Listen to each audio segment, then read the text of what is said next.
itong di umano'y bagman ni Sara Duterte, si Ramil Madriaga, hmm, isa sa mga kontrobersyal na binanggit niya, sinalaysay niya doon sa kanyang sworn affidavit, ay di umano, siya daw ay una siyang tumulong sa kampanya ni Digong noong 2016. Sabi niya, sa katunayan, pinagkatiwalaan siya ng mga Duterte. At noong 2018, linipat siya kay Sara.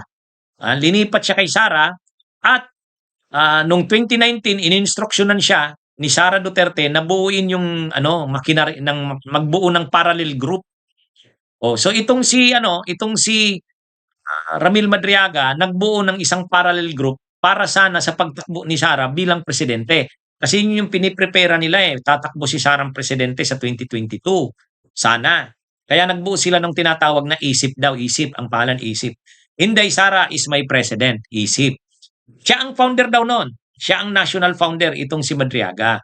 At ayon dito kay Madriaga, sa maraming pagkakataon, pinakuha siya ng pera para gamitin sa panggastos nitong grupong binuo niya, itong ISIP. Kasi itong ISIP na ito, Inday Sara is President, Inday Sara is my President movement, siya ang founder nito. Ayon sa kanya, dito kay Madriaga, pinakuha siya ng pera, mga kabunyog, mga kababayan.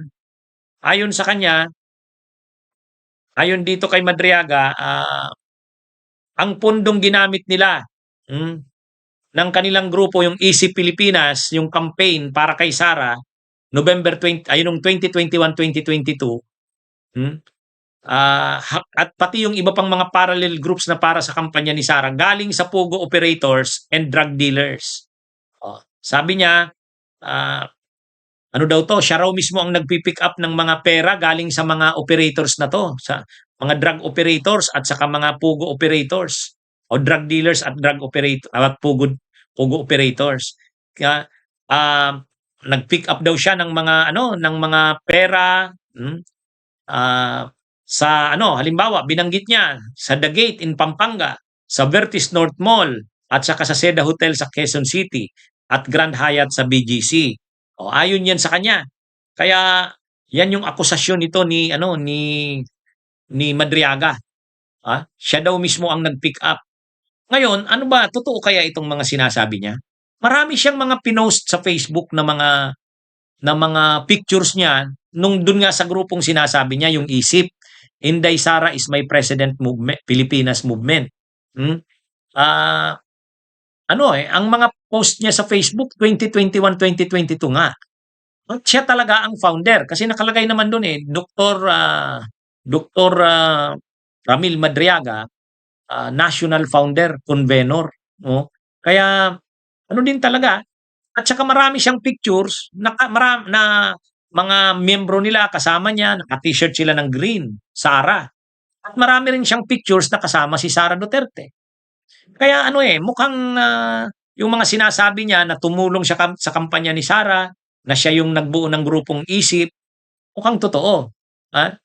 Kung titingnan dun sa kanyang mga pinakikitang mga pictures. Pero yung sinasabi niya na ang ginagastos nila sa operations nung kanilang grupo na ISIP, Inday Sara is my president, at saka yung iba pa daw na mga parallel groups, ang ginastos daw doon, galing daw noon, ang pondo noon, galing sa mga drug operator, ay sa mga Pogo operators, at saka mga drug dealers. Paano yon?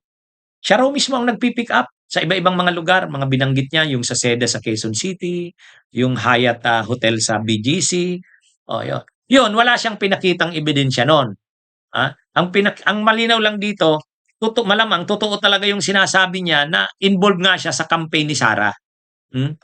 Nung inauguration ni Sara sa Davao, iba si Sara, nung nanalong vice president, yung inauguration ni Sara sa Davao, may picture din siya, pinakita niya rin.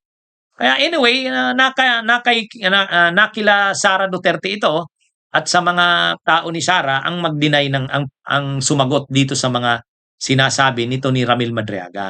Ang seryoso dito na yun nga ang mga pondong ginamit sa mga grupong nagsulong ng kampanya ni Sara ay galing sa Pogo operators at drug dealers. Ngayon, ang sagot diyan ng mga DDS, may nabasa akong isang sagot. ang mga DDS kina-counter yang ano na yan ni Madriaga. Isa sa mga counter nilang binabanggit, hmm, ang isang binabanggit na pag-counter ay kay Madriaga, ang sabi ng mga DDS, bakit naman daw kailangan pa, ito, may post ang mga DDS eh. Katulad nitong ano, ah, itong sinong tangi ang maniniwala na kailangan pa ni VP Sara ng pogo and drug lord money para lang talunin si Kiko Pangilinan? Galing yan kay Crisette Cho. Ano ito? DDS na vlogger ito. So ang sabi niya, hindi ka panipaniwala yung sinabi ni Madriaga na kumuha ng mga na funded ng drugs and pogo money yung Duterte 2020 yung kampanya ni Sara nung 2022. Kasi ang sabi nitong halimbawa itong si Crisette Cho, sabi niya, sinong tangi ang maniniwala na kailangan pa ni BP Sara ng pogo and drug lord money para lang talunin si Kiko Pangilinan? Unang-una, ang kampanya ng Vice Presidente, kahit pa naman na malakas ka, yung parang sinasabi kasi sigurado namang matatalo na si Kiko kasi malakas si Sara. Pero hindi, kahit malakas ka, mangangampanya ka pa rin. Magpapasiguro ka. At huwag niyang maliitin si Kiko. Grabe rin talaga yung kampanya ni Sara noon. Talagang seryosong kampanya rin ang ginawa. Yung seryosong kampanya ni Sara, malaki talagang gastos noon.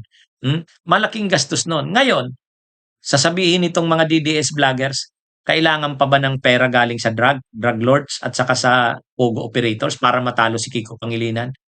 Una, yung laki ng kampanyang ginawa ni Sara, nagpasiguro siyang matalo si Kiko kasi malakas na kalaban din si Kiko Pangilinan. Grabe yung ginastos ni Sara doon.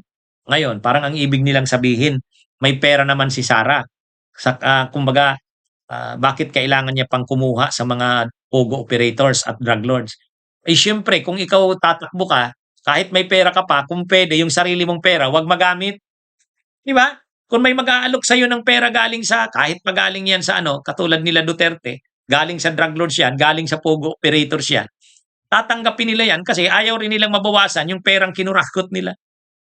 Kaya yung mga argumento ng mga DDS na kailangan pa ba ni Sarang kumuha ng pera, tumanggap ng pera galing sa mga drug lords at saka sa mga pogo operators para matalo si Kiko? Siyempre, kasi mabigat din na kalaban si Kiko. Seryoso yung laban na yun ng 2022. Huwag nilang sabihin na napakamadali lang na matalo si Kiko. No?